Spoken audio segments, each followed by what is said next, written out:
For those of you who have not been regulars, welcome. Nice to have you. We are way in the middle of this book. We are on lesson number 49. That's a long time. That's what I have written down here. Yeah, 47, 48, 49. Good heavens. And we've been working on the yamas and the niyamas. We started on the yamas and niyamas lesson number 36. You can't say we're not thorough. Okay, so here we are. Can't believe the numbers, but that must be the truth. All right, so that means we've been doing this for more than a year. Wow. Okay, that's what I said when we started. We would take as long as we wanted. So we have now finished the yamas and the niyamas. This is the important news. So we are now up to 2:46, 2:46, the second book, the 46th Sutra. And we're up to the word asana. So let's just sort of start right in. Okay, I mean, when people watch these on recordings later, they don't realize that 6 weeks has gone by and universes have rearranged themselves. They just know that now we're on 2:46. Okay, asana, the third limb of Ashtanga Yoga, means to be seated in a firm, pleasant, and relaxed position. The actual word that's used earlier when Swami's talking about the 8 limbs, he calls it simply posture. Here he calls it, of course, asana, and he describes what that posture is. Swamiji takes the opportunity to speak his mind a little bit here. He said, this passage, be it noted, is the only place in the entire Yoga Sutra of Patanjali from which physical yoga enthusiasts draw their scriptural authority. Swami calls it spurious. Yet the very word yoga has become in the popular mind a system of elaborate bodily positions. Hatha Yoga, the name of this system, is truly an excellent way of keeping the body in top condition, but it is simply a mistake to identify it with Patanjali's yoga teachings. So he does a tiny little Kriyananda rant on that point in his own inimitable fashion. It is simply a mistake. I was actually watching, I don't know where, I saw some, the skill of Hatha yogis these days is really quite astonishing. And there was somebody doing sun salutations, all the little YouTube videos that you see. I mean, just an amazing degree of grace, bodily control. I mean, it's a highly skilled art form by now, what they're doing. And certainly beyond my ability and way beyond my interest. But it's very important when we're just dealing with this one word to really understand that what those people are doing, which I think is very impressive and is not without its enormously admirable qualities, is not Patanjali's Yoga Sutras. And even though there is this effort on the part of Hatha yogis to somehow merge their reality into the sutras, and for heaven's sakes, why not? Because the Yoga Sutras have a tremendous amount to offer, so if that's the gateway that you're going to come in, there's no reason not to. But just for the sake of understanding orthodox purity and also really understanding what this book is about, which in the next couple of sutras we're going to talk about. This book is about, as we have talked about earlier, it is about a complete non-relationship with the physical world. It's about completely redefining ourselves entirely and only from the inside out. And that kind of and naturally, if you're that skilled with your body, you have also developed many of the qualities of a yogi. You have to be able to concentrate, you have willpower, you have discipline, you have a degree of attunement, and yoga postures in and of themselves do create positive states of mind. And Swami Kriyananda taught them, and Master also had his boys, as he called his monks, he had his boys demonstrating them. It's not clear. The way Swami talks about it, he talks about it more as that Master had them demonstrating the yoga postures. And I never heard really Swami talk about it being a sadhana for him or anything like that. He also had it in the SRF magazines. Master did, I mean. And some of the other monks were more into that. Bernard and others, practiced that more. Swami himself said that he was an indifferent Hatha yogi, as he described himself, until he was demonstrating one day when Master was present. And then all of a sudden he just had the ability to do them all in an expert manner. So it wasn't like he ever cultivated the ability to do them, but Master gave it to him as a grace, which served Swamiji well, because when he was no longer in SRF and he had to go around and earn money in order to build Ananda, he taught a 2-part class all over the Bay Area for several years. He would teach 1 hour of Hatha Yoga and then 1 hour of Raja Yoga. And that Hatha Yoga was, of course, an entree in to get people involved. And if he'd ever had to cultivate the ability to do them, I'm not sure that he would have done it. But because it was just given to him, it was something that therefore he could do.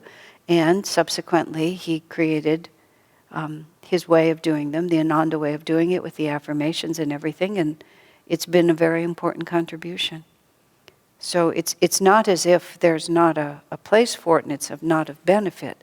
It's just important to understand. I mean, Swami's comment that this is the only place in the entire sutra where the word asana appears, and its actual meaning is right posture. Because in order to be able to meditate well and successfully, it means to be seated in a firm, pleasant, and relaxed position. Nothing more. And that means a chair or whatever. When Master came to America, he was very explicit that people could just sit comfortably in chairs, because it was ludicrous to ask Westerners to be able to sit on the floor, because he wanted them to meditate. And then he describes, you've mastered your asana, your right posture, when you can be completely motionless with a straight, upright spine for 3 hours. Okay. Then, number 247. But it is important in the sense that the body is a huge obstacle. And so the capacity to sit, whether you can sit motionless for 3 hours or not, but to be able to be seated in a firm, pleasant, and relaxed position is essential for the practice of yoga. And for that reason, energization, at least, if not Hatha Yoga, is a great benefit. I mean, how much of the time is our meditation ultimately interrupted because we become too uncomfortable, just one way or another? The body begins to annoy you.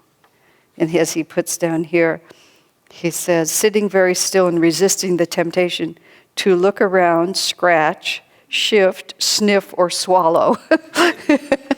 He kind of lists them out.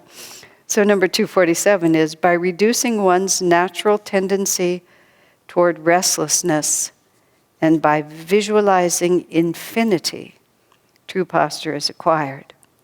And so what Swami writes here, which Master recommended, is that you visualize yourself seated bodiless, suspended in vast space.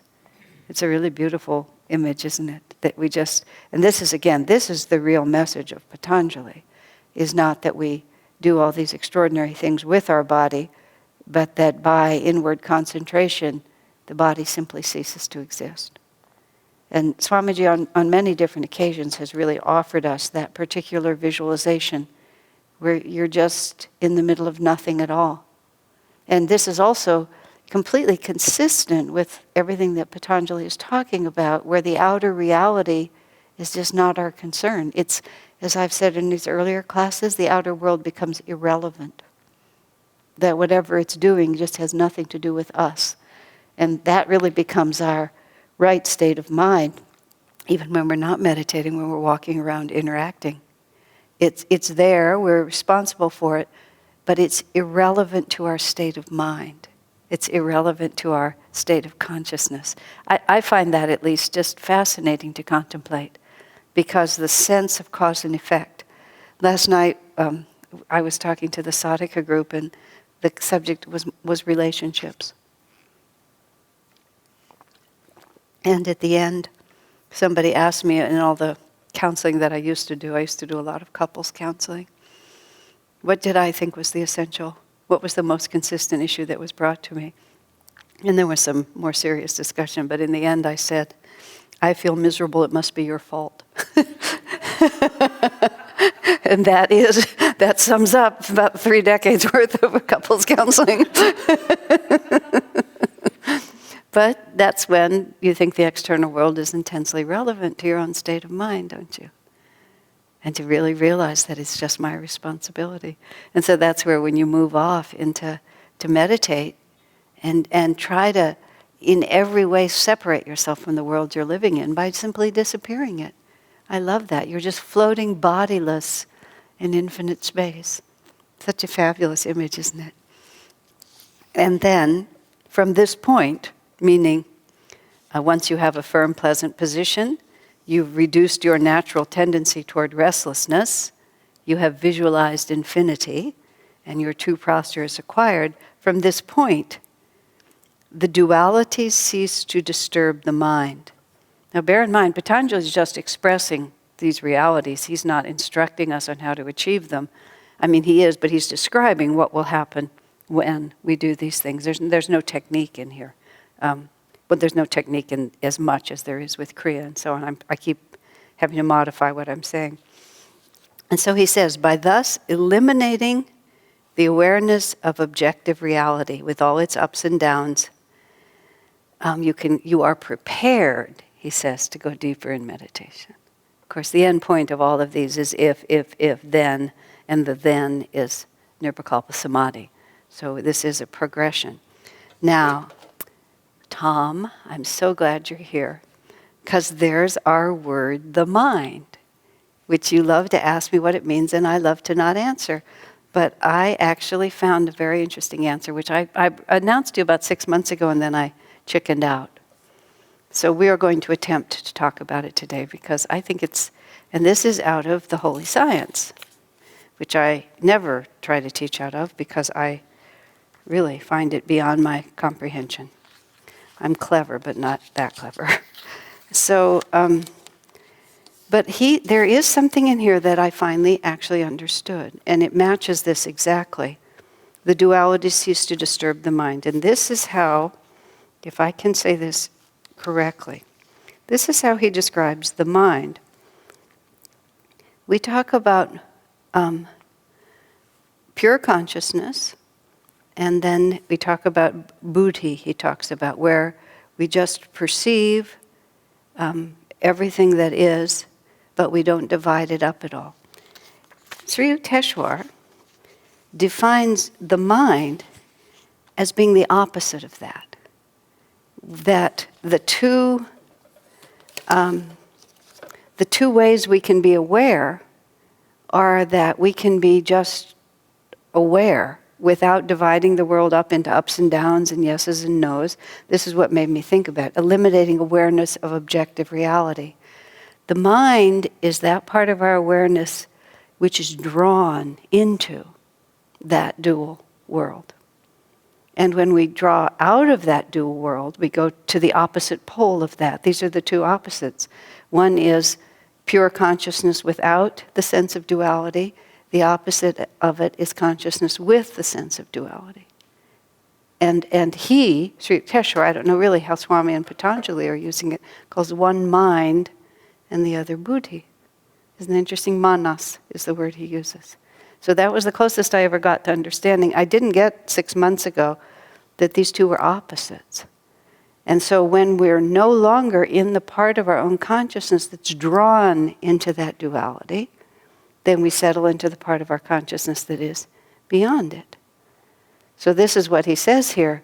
Once we have become completely calm and we're not restless anymore, it's possible then, because the body itself is what draws us into this duality. Swamiji, in another place, I believe it's in this book, but maybe it's in a different one, he talks about how sexuality is is one of the reasons why it's such a delusion. I mean, why it's such a disturbance to our consciousness is that it pulls us immediately into the dual universe. It pulls us into desire and satisfaction, into longing and fulfillment, into into male and female, or at least into self and other. And it's a recurring, it's a sort of never-ending impulse that just never goes to sleep.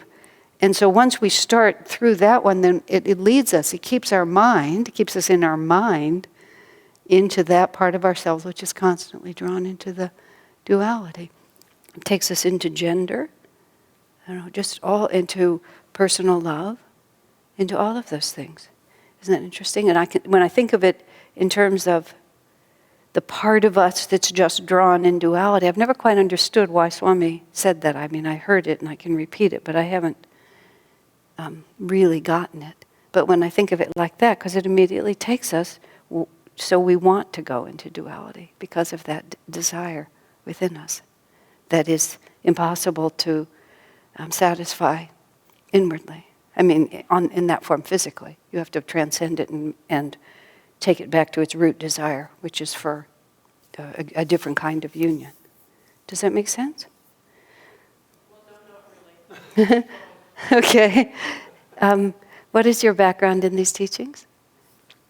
I mean, because this is the first time I've met you. So is this your first class here? It's my first class, but I've read the entire Patanjali Sutras a couple of times, and I don't understand a great deal of it, which is why I'm here. Okay. No, I appreciate both your frankness and your willingness to let me go on, because there is a lot of background before I got to that one. Okay. But bear in mind, if you don't understand something, for the present moment, just put it on the shelf. That's my advice to people. Take what you do understand. Don't reject what you don't. Don't accept it either. Just box it away for the time being, and then we'll recircle around it later. What is your name? I can't quite. My name is Deb. Deb. Okay. Welcome. Nice to have you here. Have you read this version? No. Okay. Swami Kriyananda retranslated the sutras. And in many, many cases, he remarked that he could not find any translation that he felt was a really adequate representation of the original. And he felt also that many of the translations just obscured the meaning rather than clarified them. So you might find, if you try this one, that not only is the commentary helpful, but the actual English version of the sutras you might find more easy to comprehend. I mean, he had 10 versions in front of him when he was working on it. And, I mean, he thought some of them he read to us, they were just impossibly obscure. You just couldn't tell what the heck they were trying to say, even if it was in your own language. What to speak of the spiritual perception, you just couldn't even get the basic language. So this helps. All right. So by thus eliminating awareness of objective reality, and I also just really, again, appreciate, and I've said it, but we have to really think about it, that the spiritual path is nothing less than that. So much of the time we're working with the other side of it, which is how to express spirituality in everyday life, that we lose track of what was really happening here, which is that the goal is not to be more comfortable. There's this magazine that I buy periodically just to see what the other half is doing. It's Spirituality and Health or something like that. I can't even remember. Just every so often when I'm at the grocery store, I see it and I pick it up. And, I just read through it and I read all the ads because it's nice to know what the planet is thinking when people say spirituality. And there is this, it's not surprising, there's this just such a strong desire to be spiritual without being a devotee of God. And you just see all of these different ways that people come at it. And they're not wrong. And they're just trying to, this was about finding the sacred, that was the whole theme. And so it was all about everyday life and seeing the divine within it. And then sort of like, if you don't, it's because you're not trying hard enough. And how we all need to, and then we try to make a great deal out of every little thing. Which, you see, it's valid, because if your consciousness is elevated, in fact, everything that you see is an expression of the divine. That's how the saints see it. But when you try to do it by just making yourself be aware without understanding that you first have to transcend this plane and really perceive another, and then look at this world from that perspective. Without that whole piece of it, it's not that it's a bad practice. Heaven knows it's a nice practice. But it's an extremely difficult practice. And it's also, where does the actual transformation come in? I mean, one can develop, and I appreciate this, a good attitude. But then you end up sort of like, you have to also celebrate the suffering, and you have to also celebrate the sadness. And it's just, to my mind, a little muddled. But it's all a very serious attempt never to have to talk about God, just to talk about awareness. But if you don't talk about a level of reality and our connection to a level of reality that has nothing to do with this everyday life, I don't really see how you'll end up anywhere. And you'll end up being a good person. And there's certainly no harm in that. But you won't become a completely other reality. So it really just depends on what your ambitions are. This aversion to God is really annoying. And it's just annoying because it's so much effort to not find the actual solution. I was very pleased. I saw this fragment of Oprah Winfrey saying goodbye after her 25 years of whatever she did. And she just gave this long thing that I guess was her personal philosophy. And somewhere in the middle, she just brought up the word God. And she basically just looked right at the camera and said, you know what I'm talking about. And didn't exactly use these words, but the words she used were, get over it. Just, we know that this is part of the story and you've got to get into it. And I feel and have felt for a long time, and Swami's been very explicit, this is our mission, one of our missions. But of course, the word God is a difficult word in English, and we just have to keep working with that. When I was in New Zealand, we had a weekend retreat, and the first Friday night was our last program there after the 6 weeks, and by that point, I was just ready to, almost everybody there was really ready to go much deeper in a devotional way. I'd been kind of playing the edges of it a little bit, introducing people, trying to win them to the whole thing. But then I just decided to do it. So the next morning, right after breakfast, these two women accost me, and they're basically packed and ready to leave because they didn't bargain for God. So we had a conversation about the word God and how unspecific the word is. And one projects upon it whatever you want to project upon it. And I talked about the word Satchidananda, ever existing, ever conscious, ever new bliss. I mean, what is there to be against if you think of it like Satchidananda? So whatever it is that you're against doesn't apply. This woman, God bless her, was honest enough to admit that if it's in a language she doesn't understand, then she doesn't object. If it's Krishna, Shiva, whatever, she'll just let it run. But the English word God, and she was honest enough to realize that she was really hung up on the word. And it wasn't even the concept, it was the word and all the associations it had for her. And she stayed. She didn't drive away. She and her friends stayed, and actually they had a wonderful time, I believe. But it's just, we weren't not going to get anywhere. And that's, again, what I was saying. Eliminating awareness of objective reality. That's what real meditation is about. Yes, Adam? So Oprah was a big fan of the book The Power of Now, which actually helped for me to actually be more comfortable when I was, this was one book pre-autobiography of a yogi. So I was coming to the path, but I wasn't quite there yet. And it helped me redefine the word God and just remember that it is just a word. I'd sort of pasted my own, definition on it that I wasn't very comfortable with. And I've even known people who are devotees of Master who don't like to use the word God in prayer, or maybe just out loud, maybe they use it just to themselves. But I sort of wonder why there isn't more of a movement from folks like us, perhaps, but not us, obviously you're here doing it right now, but to sort of redefine the word so that people are able to use it and understand that it is just a word and it means different things to different people. Well, I spend all my time trying to do exactly that. So basically the question is, the word is, why is it not more popular? I think it's just this culture.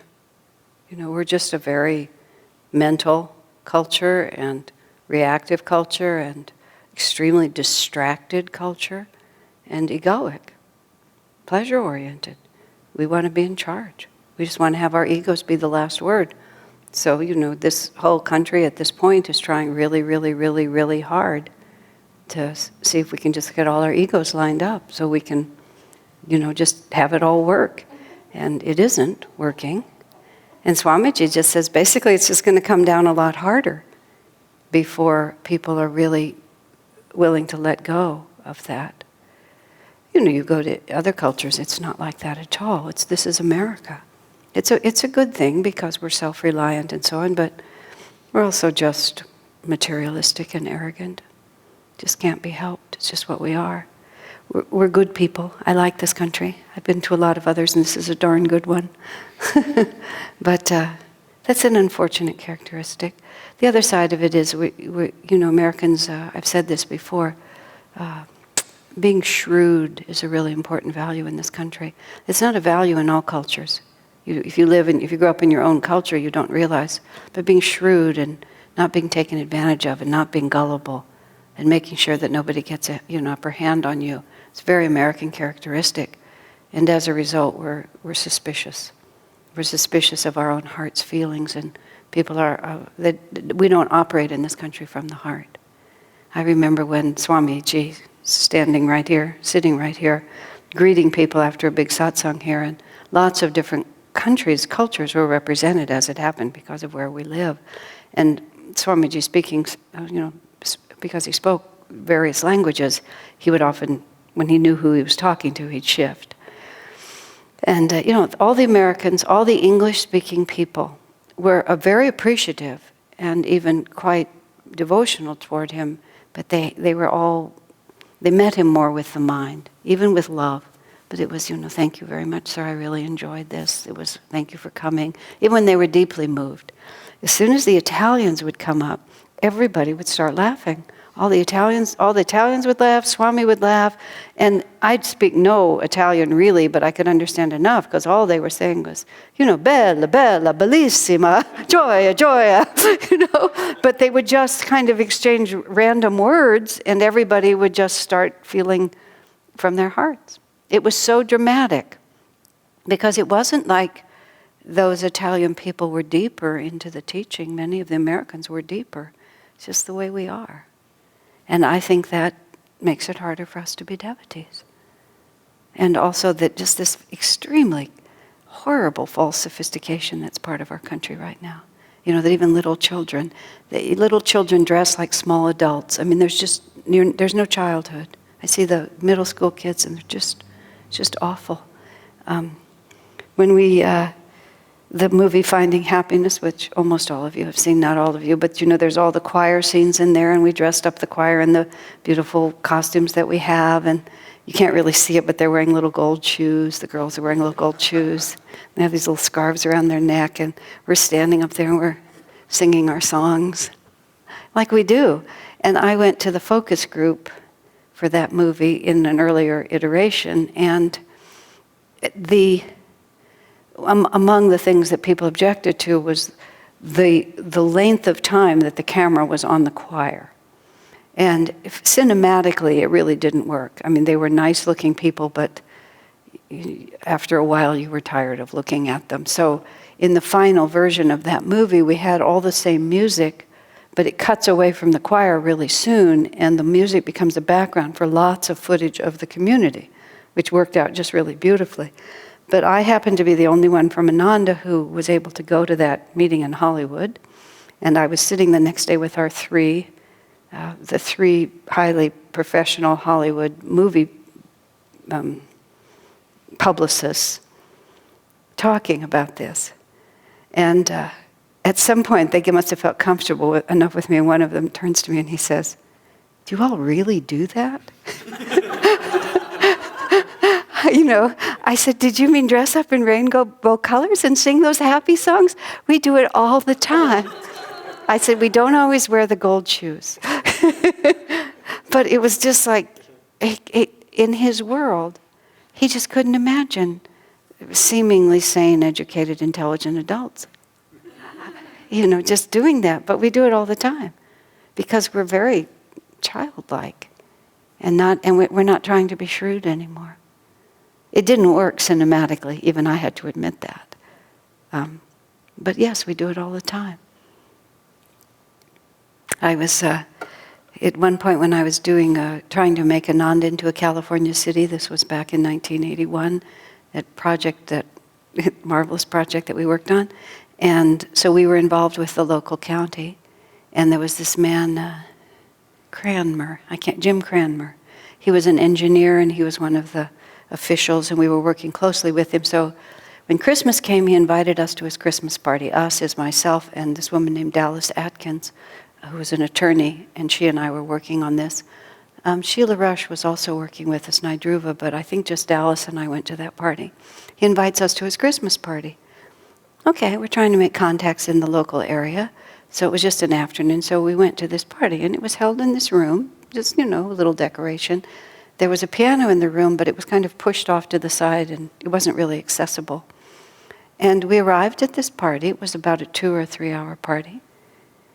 And we looked around, and we tried to figure out what we were going to do at this party. And we realized that we were expected to drink alcohol.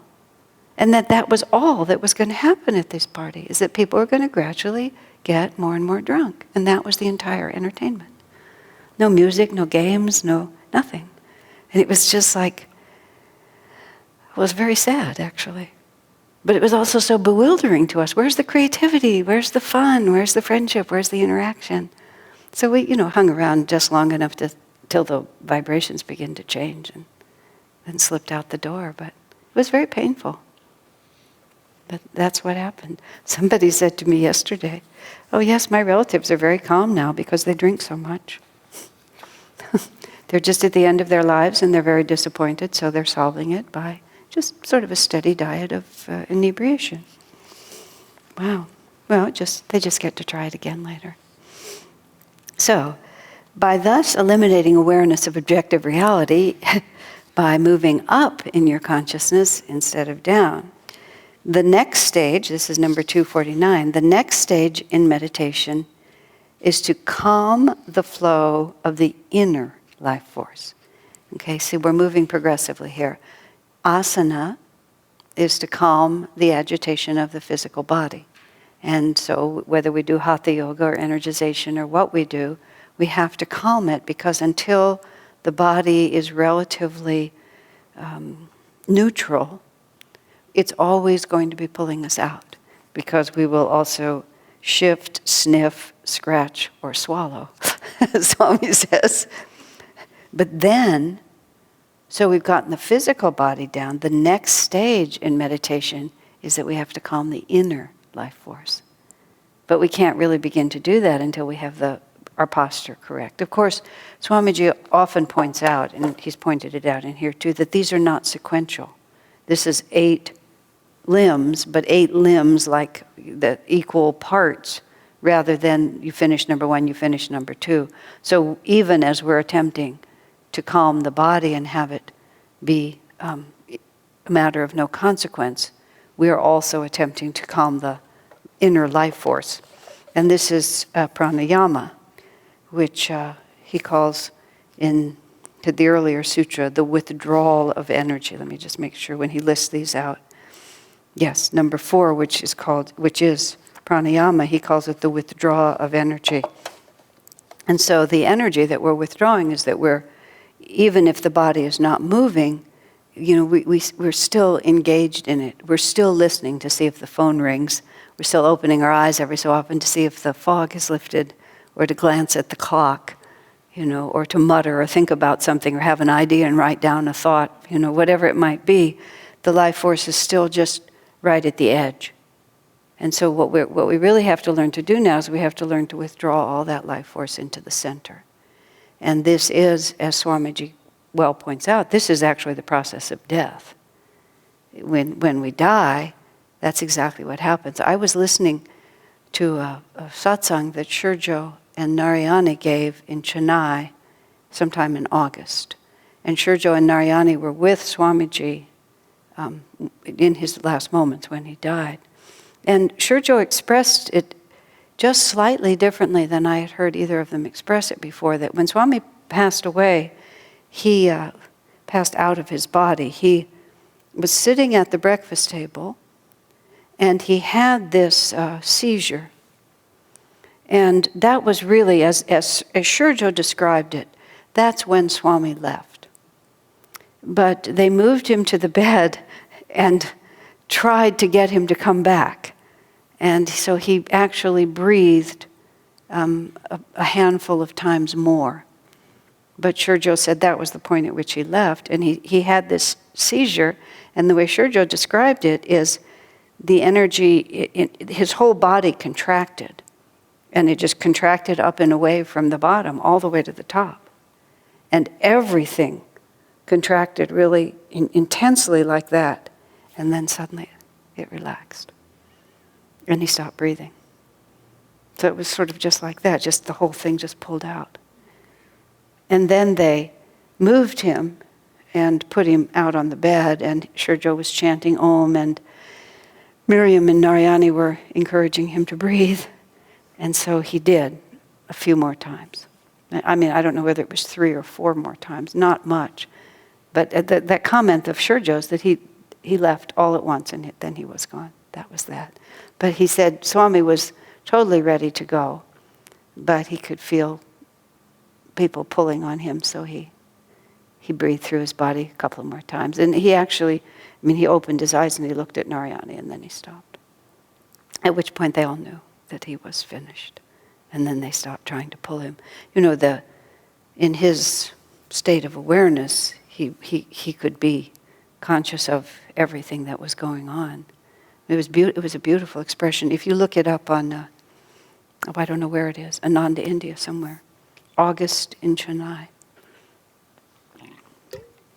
So he's talking here about exactly what we're doing. When the body dies, it dies from the edges out, and all the energy comes into the spine, and then it comes up the spine. That's what made me think of that.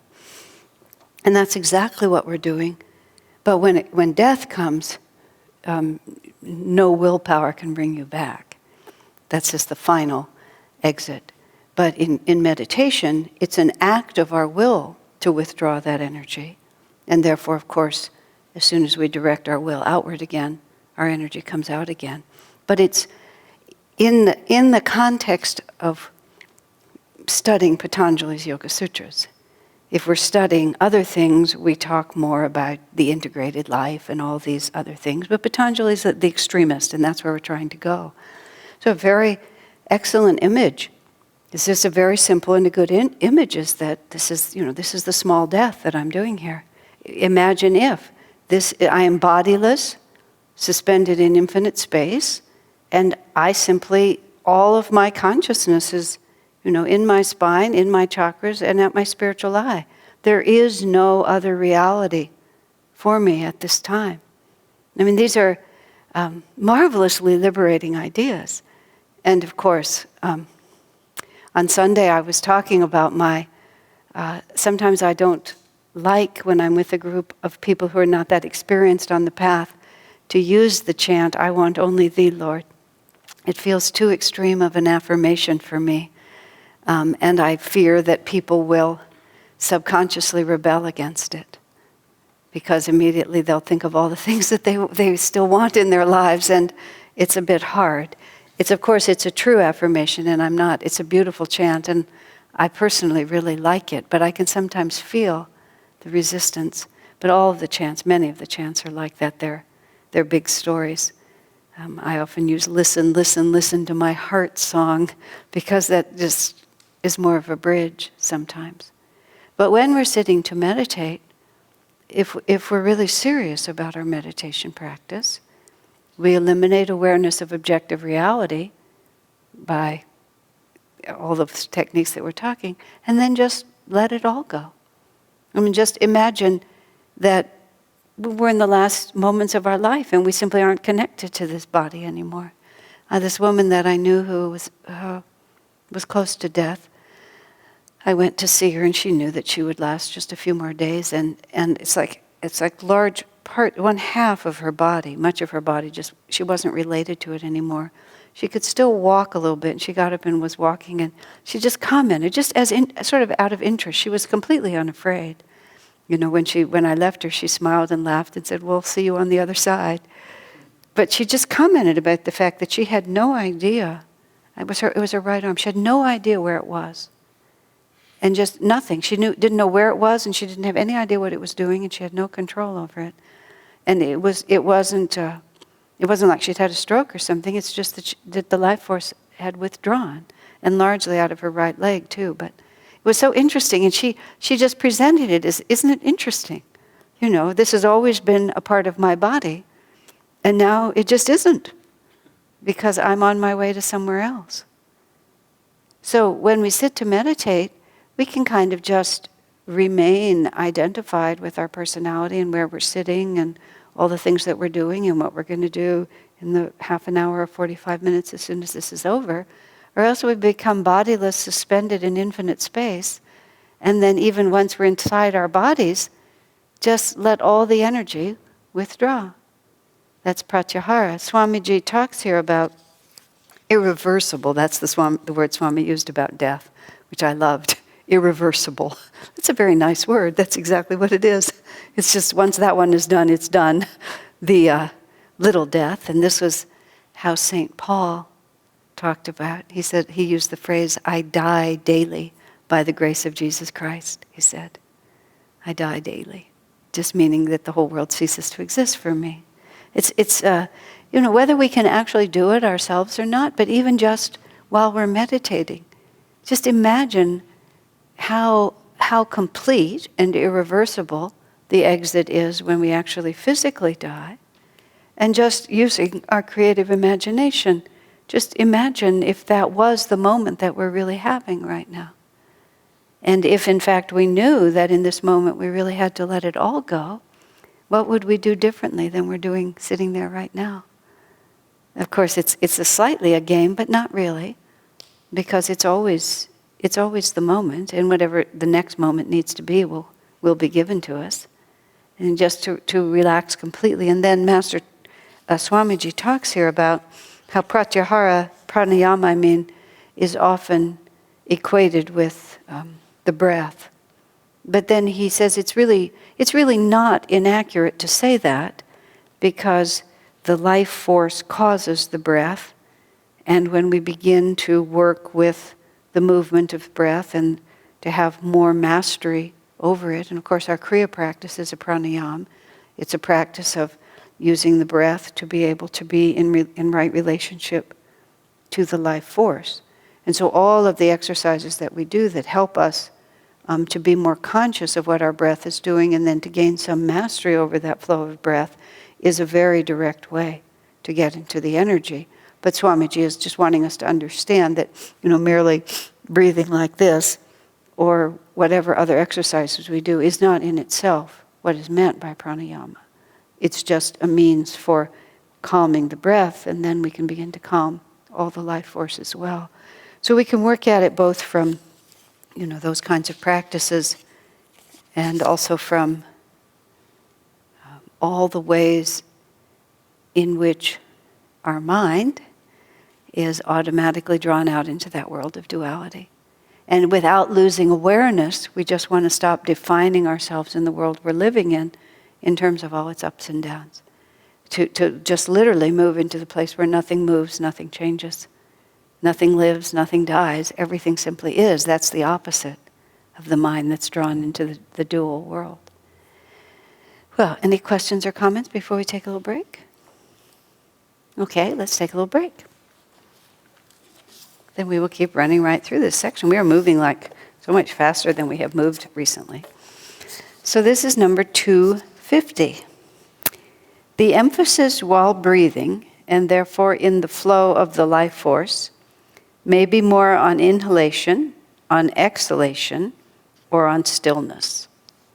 It may be on space entering the body rather than on the body's breathing, on the timing of the inhalation and exhalation, whether rapid or slow, and on the number of counts in each inflow and outflow, whether the flow be short or long.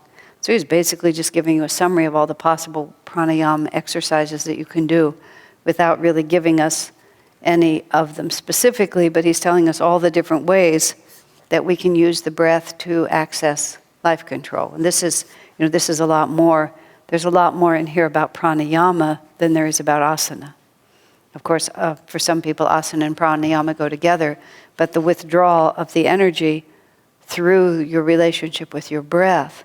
And then what Swami does right here is immediately, he just teaches us Hong Sa again, which he tells us that he taught us earlier in Sutra number 10, I think he said somewhere here. Yeah, Sutra 10, number 110.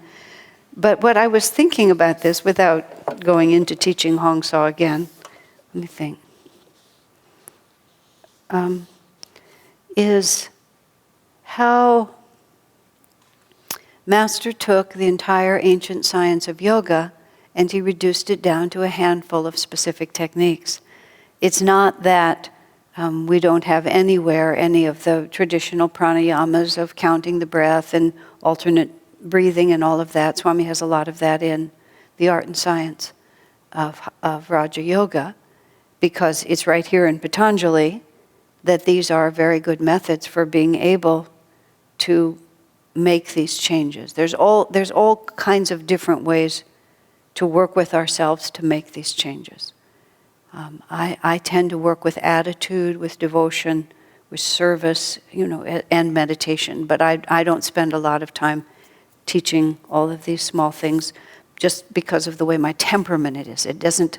I emphasize that because it's one of the great things about Ananda is that there's a lot of us, a lot of different ones of us, and everybody has a slightly different way of approaching it, and you can find a way that works for you. Deb has a question. Deb, because of the recording, you have to speak into the microphone, if you don't mind. So that way it comes up on the recording. Just put it fairly close to your mouth. So what you're saying is that breathing, the pranayama is only one of tool or technique to, I guess as the Tibetans would say, dissolve obscuration. So it's only one way to work with the mind? Well, it's just one of many ways. One of many ways, but it's an extremely important and central way to do it. Because the relationship between life force and breath breath and life force are totally interwoven. So it's important to have some aspect of pranayama worked into your personal practice. Yes. That's the point of the sutra? That's the point of the sutra. Right, thank you. And what I was finding interesting, and again, you're working at a slight disadvantage, but we'll catch up, is that one of the fundamental practices of Kriya Yoga, which is to say the path that these masters taught, it begins with a breath meditation.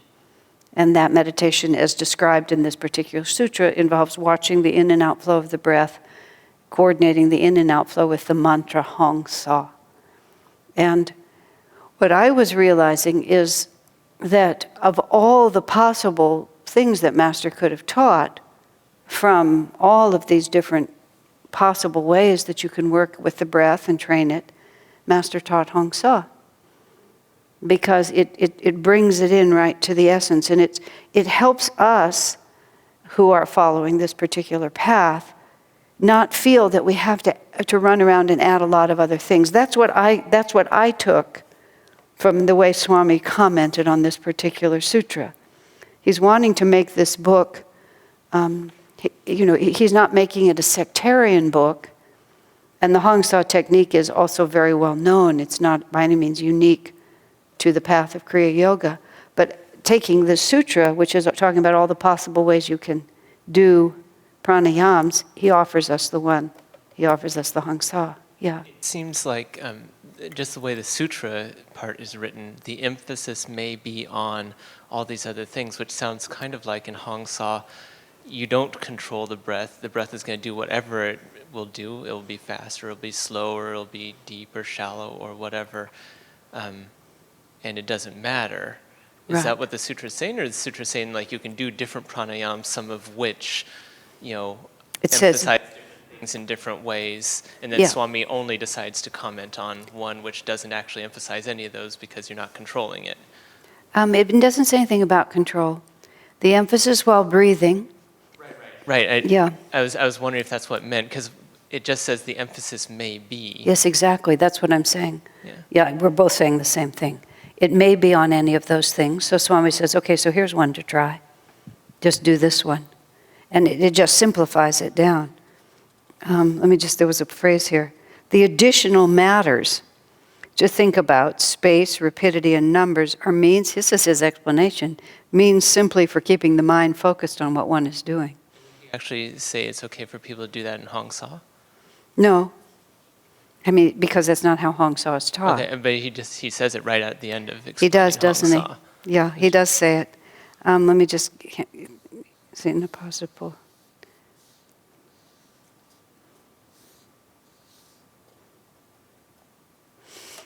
He doesn't really draw it to a fine point. He just merely says all of the rest of those things are good for concentration. But he's also just suggesting the Hong Sa as a way to cut through it all. Let me go back to Sutra number 10 and number 1 and see how much more completely he teaches it there. Just out of curiosity. Well, actually, see, in step 110, he teaches it a great deal. He teaches it much more completely than he does in this one. So he's just summarizing it at this point.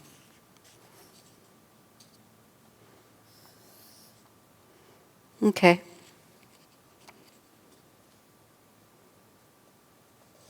Okay. So, yeah, one can go from here into any kind of pranayama practice that you want to, because Patanjali endorses it all. So Swami's just not randomly, but specifically recommending this. We need the microphone on that side. Thank you. I wonder if there's a point here also that might clarify what Swami's talking about, where he talks about by chanting Hong at the root of the nose, it starts to bring the ego consciousness from the medulla up to the spiritual eye, the positive pole, towards superconscious enlightenment. So he's talking as he's encouraging us to go for superconscious enlightenment by practicing Hong Sa. Right, that's why I was saying but I guess I was starting to say when the question came up, that there were so many things that Master could have selected. And when you really think about the actual techniques that Master taught, we don't think about a whole lot of things. We think about doing Hong Sa, we think about energization, about Om, and about Kriya. You take the whole, and it just comes down to that. And of course, people then personalize it. This is what I was starting to say. People then personalize it by just, this is my karma, this is my orientation, this is what works for me. So I was asked during the break whether Swami Kriyananda ever did yoga postures as part of his personal sadhana. And I never took any classes from him in the city. So I only saw him at Ananda village, at which point, by the time I got there, Satya, the man Satya, was already living there, who was an expert Hatha yogi, and so he always led all the yoga postures. So I can't recall ever seeing Swami doing a single yoga posture. And in all the years that I knew him, I can't remember him ever doing a yoga posture in the context of his own personal house or life. We'd have to ask Jyotish. Jyotish was with him in lots of classes, so of course he led them at those classes. But I don't think it was really his sadhana. And one of the reasons he taught them at that time and wrote the whole course about them was that was so soon after he was separated from Self-Realization Fellowship, and he was looking for a way to do something that Master taught that they weren't doing. And Master had endorsed Hatha Yoga, but they weren't teaching it. So that's one of the reasons he put a lot of emphasis on it. But I never saw him use it for his own life. But I don't want that to stand, because I don't feel like I'm an authority on that. Some of the things that I say about him, I have verified. This one I'm just to the best of my recollection. But then again here he taught alternate breathing and various things like that in the course of our Ananda life. We all learned a lot of those things. But when he talks about it here, he just goes right to the Hong Sa, because if you do it properly, It withdraws the energy from ego and puts it at the spiritual eye, which is the whole point of the exercise. But he implies here, and I think this is what this last part, the additional matters are for keeping the mind focused on what one is doing. And hey, some of us might need some of those additional matters to, like, perhaps keep our mind focused on what we're doing. What do you think? So he's kind of offering that in there. But I think he's also wanting us to understand that, again, he's making this point that none of these things are really the point. I mean, these practices are for the sake of accomplishing this other goal. And if we can accomplish that other goal in this way, that's a much more direct method. And the others are supporting. And if we need them, if they work for us, I don't want to say we need them as if it's lesser to need them. But if they benefit us and work for them, I mean, think how much time we waste doing nothing useful at all. Oh, so maybe if we could spend some of that doing measured breathing, that would be a nice thing to do, don't you think? You have to weigh one thing against another. Think about what you're really doing here. Okay, any other comments or thoughts here? I love this, the opposite chakra. I mean, that's something that, when I was in New Zealand again, I had the opportunity. So many of the people I was talking to, it was a very, if it wasn't an empty space, but it was a relatively clean space. People's minds were not as cluttered with as many other ideas and contradictory thoughts, just because of the nature of the situation, and people were becoming interested rather directly, and so nothing about Master's path was known, and it was so much fun. It was so much fun, in the highest sense of fun, to just sort of see how fabulous these concepts are. And one of them I particularly love is the ego-centered at the medulla, spiritualized centered here, 2 kinds of ways to be an individual. I mean, either an individual that's separate from the universe in which I live, or I'm an individual that is connected to the universe in which I live. And all of this practice of just pulling our sense of self from separateness to unity. It's such a simple and such a beautiful idea, isn't it? And there's so many things that we do, and this goes to the ordinary life. This is the non-Patanjali part. And when I was there, I was teaching much more of this, of how do you really do this in ordinary life? And of course, separateness or unity. In every situation that you're in, what do we want to be affirming? Am I affirming that I'm separate? That I need to think about myself and take from myself? Do I feel that I'm unified? Do I feel like everything is up to me? Or do I feel that I'm working as part of an interwoven pattern of which, I'm flowing with the force here? I just love it every time I see the two. So it comes here, drawing the energy from the medulla to here. Also, thinking, because we were teaching meditation a number of times, which I don't usually do. I'm not usually teaching those classes. When you're raising your eyes to meditate and looking at the spiritual eye with closed eyes, and trying to explain to people that, this is the way it always sort of feels to me. We're kind of perched at the medulla, and we're just kind of looking out from that point, because that is really sort of what it feels like. We don't really live in our eyeballs. You don't feel yourself to be right here under your eyelids. You're somewhere back in there a bit. But I was feeling how when you begin to really see the spiritual eye or feel the magnetism of the spiritual eye, you're just basically sucked off your seat. You're just drawn into it. And that feeling of being drawn into that light is literally pulling you off of the medulla into the spiritual eye. And that's the expansive way of feeling it, that your whole energy is just going out. And you're no longer just trapped in this little machine that we're always so trapped in with these solid edges. We just lose all of that. And then we are bodiless, suspended in infinite space, more or less. Okay? So, any questions or thoughts? Number 251. There is a 4th kind of pranayama, 4th meaning between inhalation, exhalation, and stillness. And that 4th one, there's a 4th kind of pranayama, which occurs during breathlessness, when one ceases to be aware of the outer world and the body. My guru used to say, breathlessness is deathlessness. I don't know what other translations say, but Swami takes the trouble to say translators have made a mess of this last clause. Breathlessness ensues only when awareness of outer reality fades and one becomes increasingly aware of the inner world. I can't comment further on that. I'm not qualified to.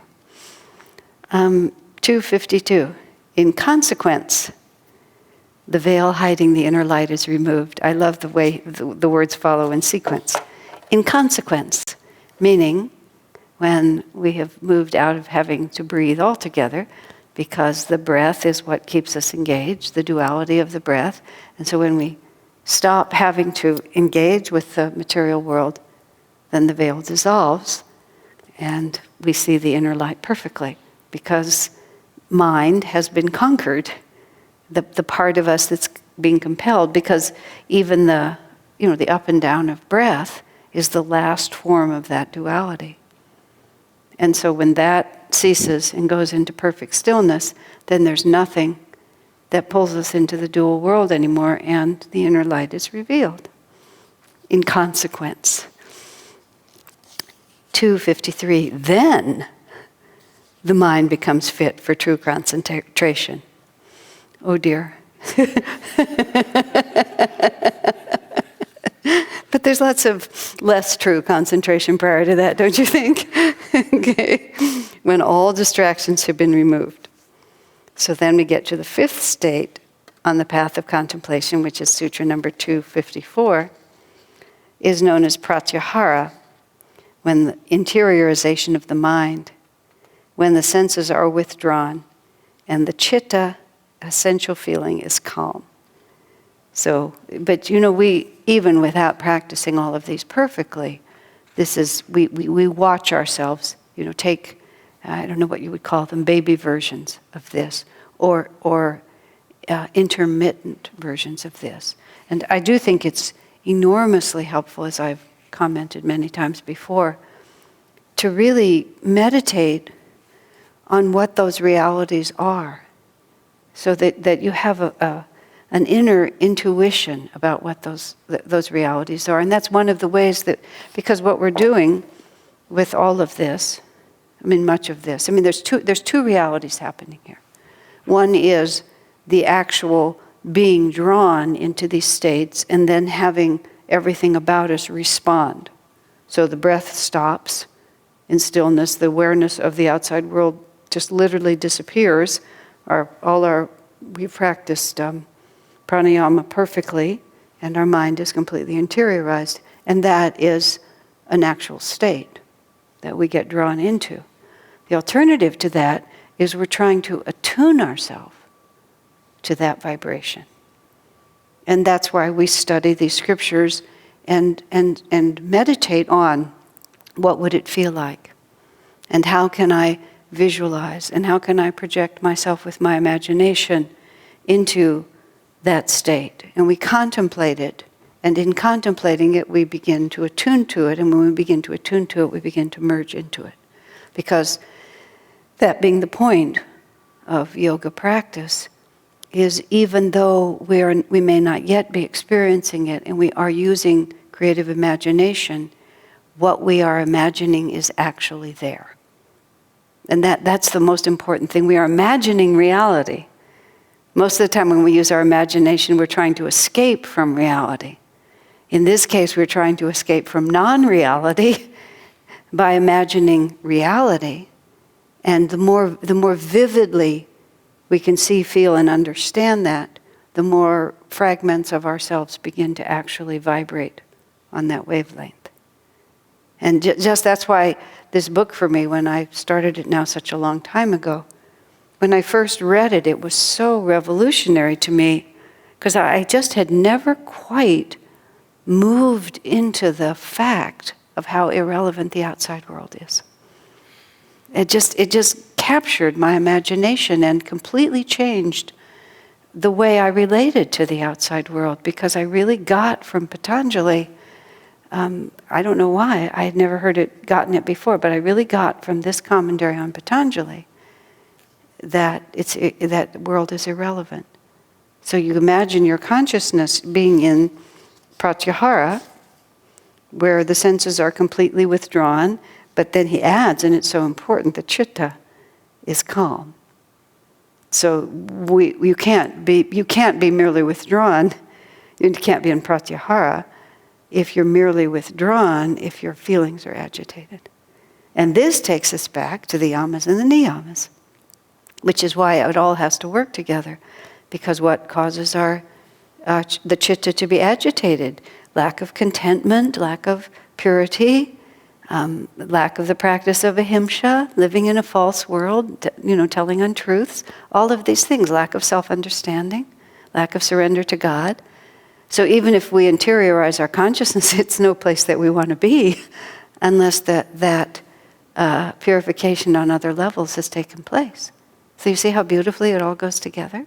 So then when we begin to go into our interior self and we notice those agitations, then we refer to another aspect of Patanjali and try to, make our relationship to the external world more what it ought to be. And there's no escape. It all ends up being its own story. Let me think. There was a point there that I lost for a second. Let's see if I can remember it.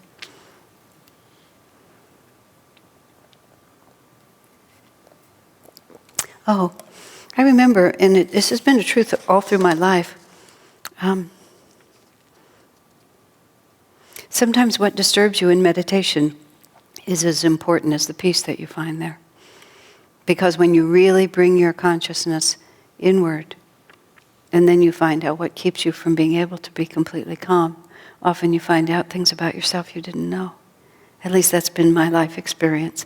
You realize, what your true feelings may be.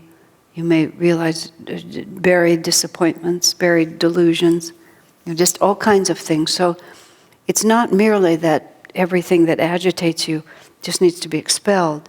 Sometimes you have to ask yourself, where is this coming from? Because the chitta has to be dissolved. And here's one more last piece of advice. Real meditation means concentration on the inner truth. It's the ability to concentrate one-pointedly on one thing at a time. Meditation is focusing that concentration on God or on one of His attributes.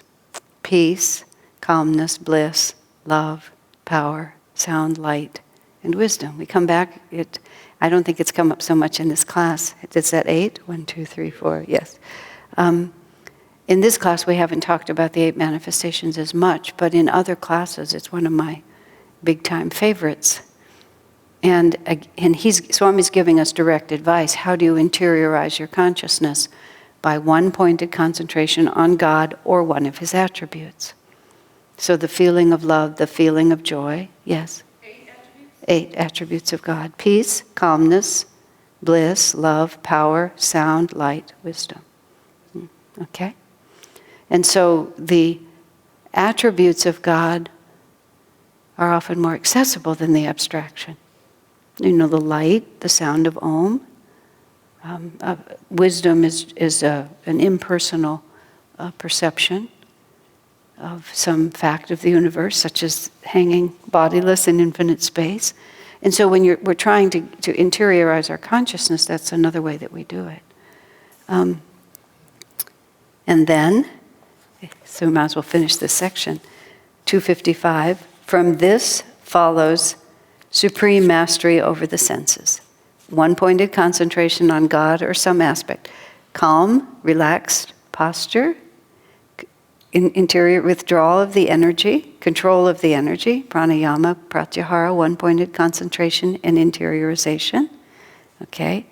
And by concentrating on God or one of His aspects, when all of that is in line, from this follows supreme mastery over the senses. Then Swami adds, Patanjali did not say permanent mastery. He meant only as applied to that particular day's meditation. And then he said, from the above, it is easy to understand why hermits retire to Himalayan caves for meditation. Okay. That ends book number 2 of Patanjali. Yeah, we sort of rushed through the end there because it just was, because the subject is not something I can speak about at such length. And it also just is. So we went from 246 all the way to 255 today, a near record, I'm sure of that. Okay, any comments or questions before we call it a night? Okay, great souls. Nice to see you all.